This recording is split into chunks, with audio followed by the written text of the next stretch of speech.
Knowledge. Chapter. Should a day be fixed for women in order to teach them religion apart from men? Hadith 101. Narrated Abu Sa'id al-Khudri. Some women requested the Prophet to fix a day for them as the men were taking all his time. On that, he promised them one day for religious lessons and commandments. Once during such a lesson, the Prophet said, "A woman whose 3 children die will be shielded by them from the hell fire." On that a woman asked, "If only 2 die?" He replied, "Even 2 will shield her from the hellfire." Hadith 102. Narrated Abu Sa'id al-Khudri:"As above the sub-narrators are different. Abu Huraira qualified the 3 children referred to in the above-mentioned hadith as not having reached the age of committing sins, i.e. age of puberty. Chapter. Whoever heard something but did not understand it, and then asked again till he understood it completely. Hadith 103. Narrated Ibn Abu Mulaika. Whenever Aisha the wife of the Prophet heard anything which she did not understand, she used to ask again till she understood it completely. Aisha said,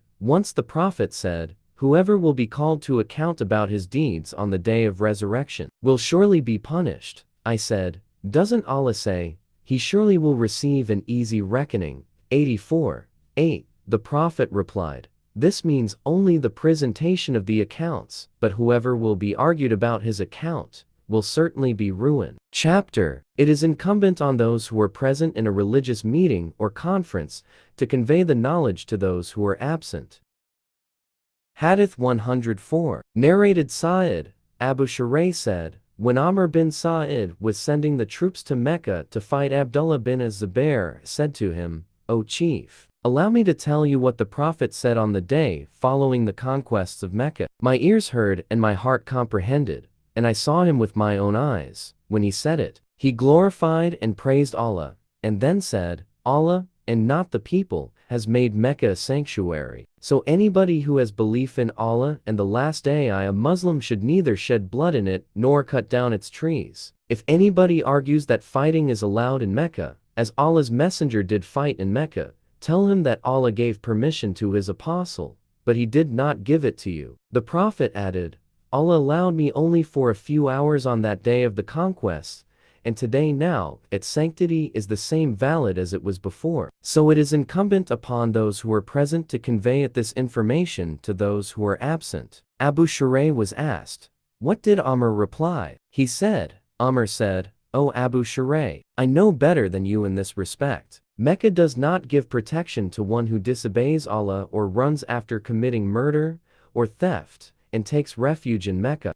Hadith 105. Narrated Abu Bakr. The Prophet said, "No doubt your blood, property." The sub-narrator Muhammad thought that Abu Bakr had also mentioned, "and your honor, chastity, are sacred to one another, as is the sanctity of this day of yours and this month of yours." It is incumbent on those who are present to inform those who are absent. Muhammad the sub-narrator used to say, "Allah's messenger told the truth." The Prophet repeated twice, "No doubt, haven't I conveyed Allah's message to you?" Chapter. The sin of a person who tells a lie against the Prophet. Hadith 106. Narrated Ali. The Prophet said, "Do not tell a lie against me, for whoever tells a lie against me intentionally, then he will surely enter the hellfire." Hadith 107. Narrated Abdullah bin Az-Zubair. I said to my father, "I do not hear from you any narration hadith of Allah's apostle as I hear his narration from so and so." Az-Zubair replied, "El was always with him the Prophet, and I heard him saying, whoever tells a lie against me intentionally, then surely let him occupy his seat in hellfire." Hadith 108. Narrated Anas. The fact which stops me from narrating a great number of hadiths to you is that the Prophet said, "Whoever tells a lie against me intentionally, then surely let him occupy his seat in hellfire." Hadith 109. Narrated Salama. I heard the Prophet saying,